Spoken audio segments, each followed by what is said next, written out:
বিচার এবং নির্বাচনকে মুখোমুখি দাঁড় করে দেওয়া হলো। দায়টা কে নেবে? আপনারা যা ইচ্ছা তাই করতে পারেন না, এই কথা মনে রাখবেন। এটাই শেষ দিন নয়।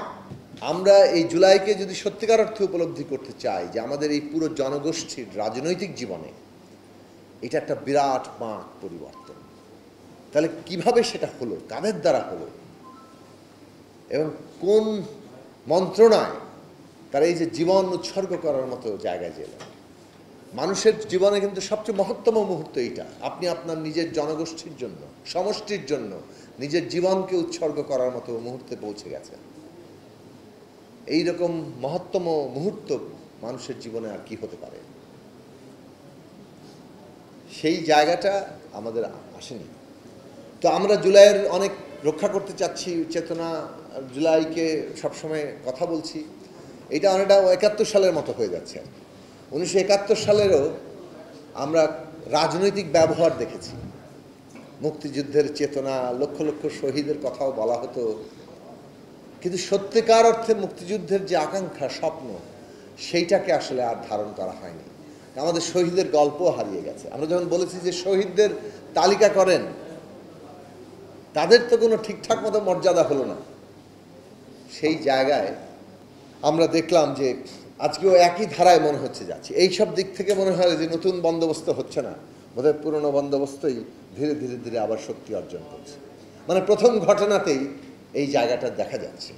জুলাইয়ের সম্ভবত ব্যবহার 71 সালের মতো করে হবে কিনা, যে 71-এর নাম থাকবে, 71-এর চেতনার কথা বলা হবে, শহীদের কথাও বলা হবে, কিন্তু তারা হারিয়ে যাবেন যেমন শহীদেরা হারিয়ে গেছেন 71-এর, যেমন 71-এর প্রকৃত আকাঙ্ক্ষা হারিয়ে গিয়েছিল।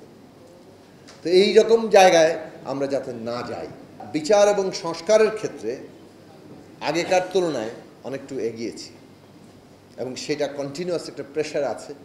সেইটা আমাদের একটা সম্ভবত ইতিবাচক একটা চাপ, ইতিবাচক একটা উপাদান, যে কারণে হয়তো এটা এখনো হচ্ছে। কিন্তু তারপরেও বিচার নিয়ে মানুষের মধ্যে ক্ষোভ আছে, শহীদ পরিবারে ক্ষোভ আছে, আহতদের মধ্যে ক্ষোভ আছে, মানুষের মধ্যেও ক্ষোভ আছে। আজকে এই স্লোগানটা কেন তারা দেন যে বিচার না হওয়া পর্যন্ত নির্বাচন আমরা যাব না? বিচার এবং নির্বাচনকে মুখোমুখি দাঁড় করে দেওয়া হলো। দায়টা কে নেবে?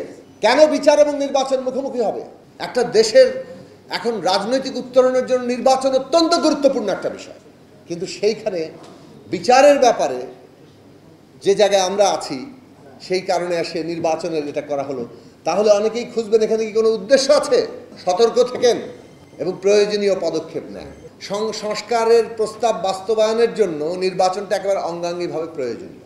আমরা বলেছিলাম যে এটা ন্যূনতম জাতীয় ঐক্যমত্য কিংবা জাতীয় সনদ, এটা আমাদের সকলের জন্য অঙ্গীকার, বাস্তবায়নের বাধ্যতা। কিন্তু আমরা এও মনে করি যদি এটা একটা অর্ডিন্যান্স আকারে জারি করা হয় যে আগামী সংসদ এটাকে বাস্তবায়ন করতে বাধ্য থাকবে, সেটাতে আমাদের কোনো আপত্তি নেই, বরং সেইটা জনগণের আকাঙ্ক্ষাকেই পূরণ করবে। কাজেই সেই সব বিষয়টাও রাজনৈতিক দলগুলোকে বিবেচনায় রাখা দরকার। সবার মতামত ফেব্রুয়ারি মাসে দেওয়া হয়েছে। সরকার এখনও কেন জুলাই ঘোষণাপত্র ঠিক করতে পারল না? 5 তারিখের আগে এসে হুড়োহুড়ি করা হচ্ছে এবং সবাইকে ড্রাফট ঠিক মতো দেওয়া হচ্ছে না। আপনারা যা ইচ্ছা তাই করতে পারেন না, এই কথা মনে রাখবেন। এটাই শেষ দিন নয়। এই অংশগ্রহণের জায়গাটা দরকার। সবাই মিলে সিদ্ধান্ত কতটা নেওয়া হয়েছে, এই সরকার গঠন কিভাবে হবে, ফ্যাসিবাদী ব্যবস্থা বিলোপ করতে হলে কি কি করতে হবে, এবং সেটা ওই মুহূর্তেই জরুরি। 6, 7, 8 প্রতিটি দিন, প্রতিটি মুহূর্ত গুরুত্বপূর্ণ ছিল। যে কোনো অভ্যুত্থান কিংবা বিপ্লবের পরে ওই সময়টা খুব গুরুত্বপূর্ণ। আপনি যা ওই 24 ঘন্টা, 48 ঘন্টা, 72 ঘন্টার মধ্যে করতে পারেন, যা 90 ঘন্টার মধ্যে করতে পারেন, তা 1 মাস পরে, 1 বছর পরে করতে পারেন না।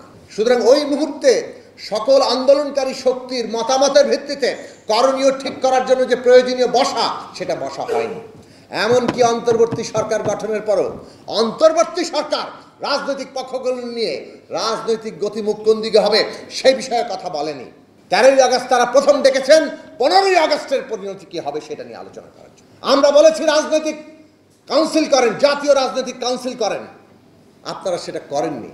এই সব কিছু এই অভ্যুত্থানের অর্জনের একটা ফাঁক। এই ফাঁকগুলো আমাদেরকে ভবিষ্যতে ভোগাবে।